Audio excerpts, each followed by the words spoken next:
Carla biglang tinalikuran ang Team Kalingap habang kausap ito. Bago natin ipagpatuloy ang maikling reaction video na ito, hiling ko lang natapusin ang panunood para maintindihan ang nilalaman nito. At kung bago ka pa lamang sa channel na ito, paki-subscribe naman. Maraming salamat. Isang mapagpalang araw sa inyong lahat mga Kalingap.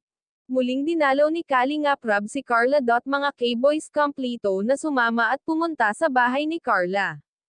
Meron kasi silang ibibigay kay Carla na bigay ng isang sponsor. Habang kinakausap ni Kalingap Rab si Carla ay hindi ito mapakali. Makailang beses itong pumasok sa bahay nila, tinanong ni Kalingap Rab si Carla kung bakit panay ang pasok niya sa kanilang bahay. Sinabi ni Carla na hindi daw niya talaga kayang humarap ng matagalan, sobra na daw siya nahihiya sa mga K-Boys. Makailang beses nga na nagbilang si Kalingap Rab sa biglang pagtalikod ni Carla, kaya ang ginawa ni Jomar ay kinakausap si Carla ng malumanay para hindi nga ito mahiya at hinahaluan din niya ng biro para makampante si Carla at hindi masyado mahiya. Pero may pagkakataon talaga na bigla itong tatayo at tatalikod sa kanila.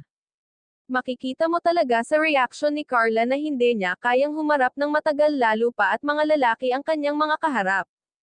Nangako naman si Carla na masasanay din siguro siya pag matagal na.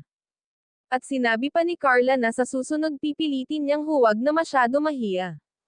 Sinabi naman ni Kalingap Rab na ikampante mo lang ang iyong nararamdaman at huwag masyado mahiya. Baka naman nahihiya lang si Carla sa mga sinasabi ni Jomar. Lagi kasing nagpapasaring si Jomar at kinikilig naman ang mga K-Boys sa mga banat niya kay Carla.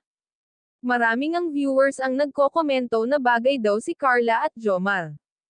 Pero syempre ang ginagawa ni Jomar pampa good vibes lang sa mga viewers. Ang misyon talaga nila ay ang tumulong sa mga mahihirap. At magpasaya sa mga viewers. Kung mapapansin natin, mas gusto ni Carla na lagi niyang katabi ang bunso niyang kapatid, dito kasi siya nagko-cover pag inaatake siya ng hiya. Hanggang dito na lang ang update ko mga ka-viewers. Bago tayo magtapos, huwag natin kalimutan suportahan ang ama ng Kalingap na si Val Santos Matubang at si Kalingap Rab. Maraming salamat at God bless sa inyong lahat.